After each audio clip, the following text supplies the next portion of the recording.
Dès que nous sommes arrivés au pouvoir, nous aurions espéré qu'on nous laisse travailler très rapidement et pouvoir avancer.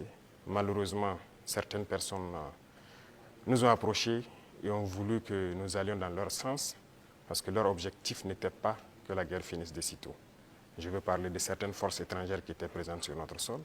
On a eu des débats houleux avec des diplomates venus d'ailleurs sur la question, mais personne ne voulait qu'on aille dans le sens de finir cette guerre. Nous l'avons compris à travers les messages. S'il arrivait que des gens viennent jusqu'à nous dire qu'il faut qu'on accepte qu'ils soutiennent les terroristes et nous soutenir également, ça veut dire ce que ça veut dire, c'est une guerre entretenue.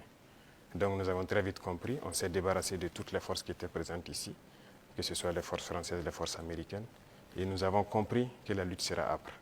La deuxième chose aussi était de... Nous croyions que nous avions quand même un minimum d'armes et de munitions en stock. Aujourd'hui, je peux vous dire ce que j'ai trouvé par exemple en stock. Il y avait en tout et pour tout au Burkina Faso moins de 100 000 cartouches de Kalachnikov. Et les armes, nous avions à peine une centaine.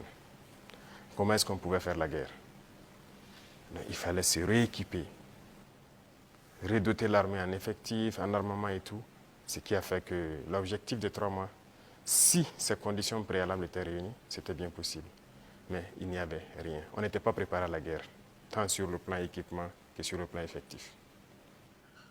Justement, Monsieur le Président, vous venez de le dire, hein, quand vous prenez le pouvoir, si on veut caricaturer, il y avait plus d'hommes que de munitions dans l'armée burkinabé. Et aujourd'hui, où en est-on avec le programme d'armement de cette armée-là? Et puis, quels sont les signes qu'elle est en train progressivement de monter en puissance? Très bien, je l'ai dit, je ne peux pas dépeindre toute la situation qu'il y avait, c'était catastrophique. Et comme je l'ai dit, vous pourrez enquêter. Il y a peut-être même dans cette salle des militaires qui étaient sur le front, sans armes. Ça existait dans notre armée. Donc ce sont des situations, on croyait que c'était juste, je ne dirais pas de la mauvaise foi, mais une situation incompréhensible. Pour nous, il y avait les armes et on refusait de doter. Mais quand on a été face à la réalité, très vite, on s'est résolu à chercher d'abord à armer l'effectif qui était là. Et là, ça a été la croix et la bannière. Parce que beaucoup de puissances ont refusé de nous vendre les armes. Et donc, on s'est tourné vers ceux qui avaient envie de nous vendre les armes. Très vite, on s'est équipé. On a recruté les VDP, on a pu payer tout ce qu'on voulait. Le processus, nous avons fait un plan d'équipement pour une montée en puissance. Et comme vous le constatez depuis maintenant 2 ans, les équipements commencent à rentrer. C'est toujours pas fini.